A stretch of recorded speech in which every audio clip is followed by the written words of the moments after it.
దేశ ఆర్థిక వ్యవస్థను బలోపేతం చేయడానికి ప్రధాని మోదీ కృషి చేస్తున్నారని ఎమ్మెల్యే పాయల్ శంకర్ అన్నారు.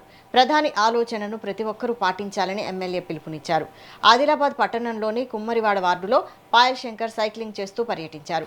ఇంధన వినియోగాన్ని తగ్గించడం ద్వారా దేశ ఆర్థిక పరిస్థితిని బలోపేతం చేయవచ్చని చెప్పారు.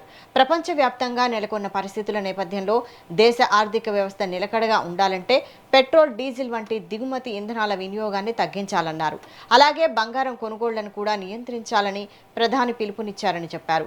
ఎమ్మెల్యేగా పట్టణ వార్డుల్లో పర్యటించే సమయంలో కార్ల వినియోగాన్ని తగ్గించి సైకిల్ను ఉపయోగించడం ద్వారా డీజిల్ ఆదా చేయాలనే సందేశాన్ని ప్రజలకు చేరవేస్తున్నామని తెలిపారు. బీజేపీ వార్డు కౌన్సిలర్లు కూడా కాలనీల్లో సైక్లింగ్పై పర్యటించి ప్రజల సమస్యలు తెలుసుకోవాలని సూచించారు. నరేంద్ర మోడీ గారు ఈ దేశ ఆర్థిక వ్యవస్థ బలోపేతం కొరకు జరుగుతున్నటువంటి ప్రస్తుత పరిణామాలు, ప్రపంచంలో యుద్ధ వాతావరణం, ఈ దేశ ఆర్థిక వ్యవస్థ నిలకడగా ఉండాలని సాధ్యమైనంతగా ఏవైతే దిగుమతి చేసుకుంటున్నటువంటి పెట్రోల్, డీజిల్ గాని, బంగారం గాని, పెట్రోల్, డీజిల్ ను ఆదా చేస్తూ బంగారం ని కూడా కొనే ప్రయత్నం చేయవద్దని నరేంద్ర మోడీ గారు దేశ ఆర్థిక వ్యవస్థను బలోపేతం చేయడానికి ఒక గొప్ప పిలుపునిచ్చారు.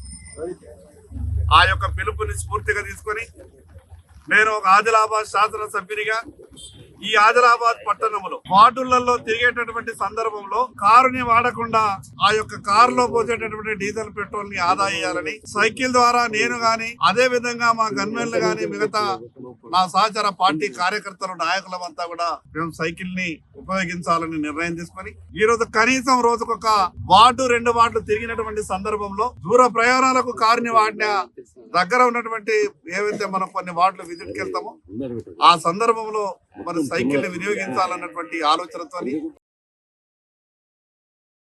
నరేంద్ర మోడీ గారు ఈ దేశ